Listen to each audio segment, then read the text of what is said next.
Stand everyone on the platform edge.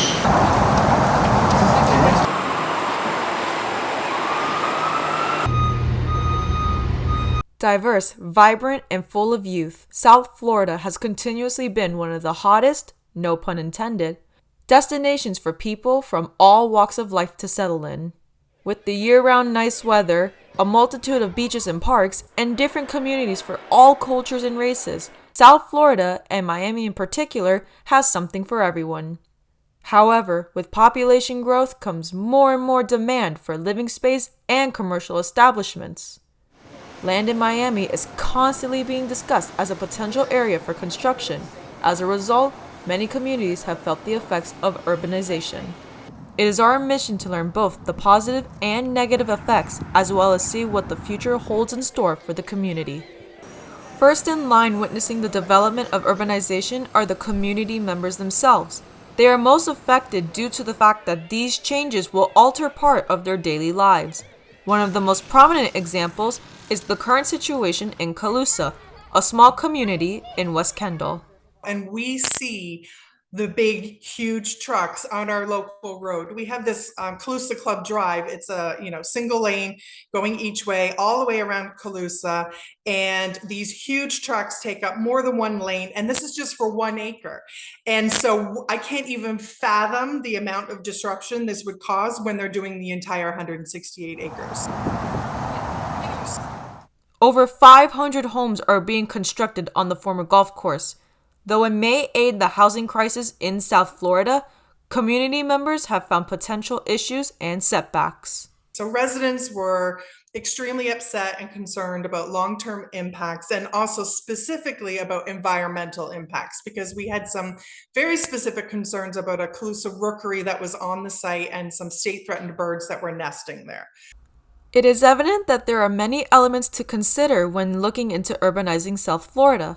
Listening to the community's concerns, professionals make sure to communicate with the public and find new ways to efficiently complete these updates. The natural environment and the animals that inhabit it are also expecting major challenges. Many public areas, especially parks, are the homes of multiple animal species. Back in the Calusa community, there has been the presence of the tricolored heron. This particular bird is endangered in Florida, and several were spotted using the golf course as a nesting ground. This has caught the attention of Miami-Dade County Mayor Daniela Levine Cava and other county officials. Extra precautions were set to protect the endangered species.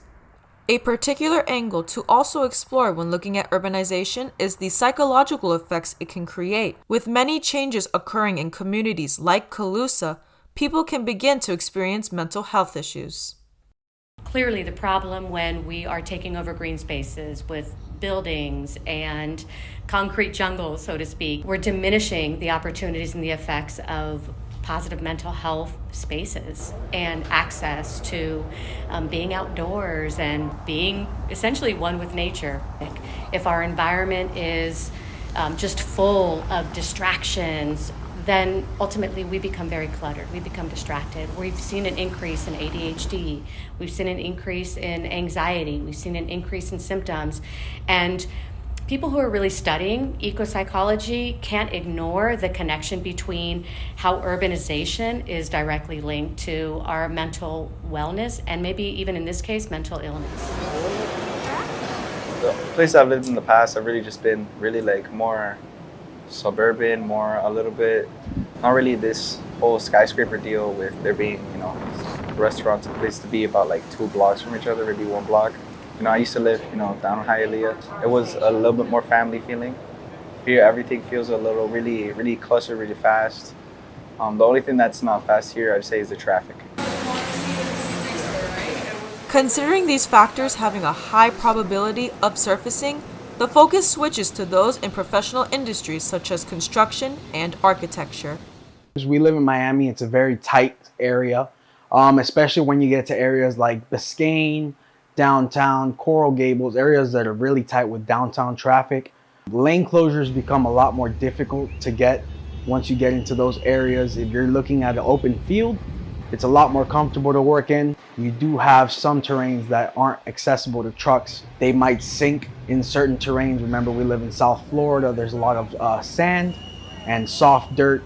If that does happen, there are ways around it. An omnibus train is arriving. The continuing rise in population has made urbanization a necessity in South Florida. With high chances of potential setbacks and challenges, it is up to the community to effectively work with professionals and government officials.